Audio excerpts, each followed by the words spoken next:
Hello friend, Radhe Radhe. कैसे आप सभी? उम्मीद करती हैं आप सभी अच्छे ही होंगे। आज हम लोग सभी फ्रेंड मिल करके राधे कृष्ण मंदिर में भंडारा है। हम लोग सभी भंडारा में जा रहे हैं खाने के लिए। सभी फ्रेंड बैठी हुई है, सभी कोई जाएंगी।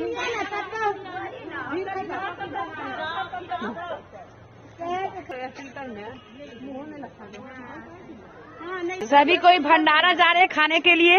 चलिए आपको भंडारा ले चलती हूँ मैं। के मंदिर पहुँच गए हैं, देखिए।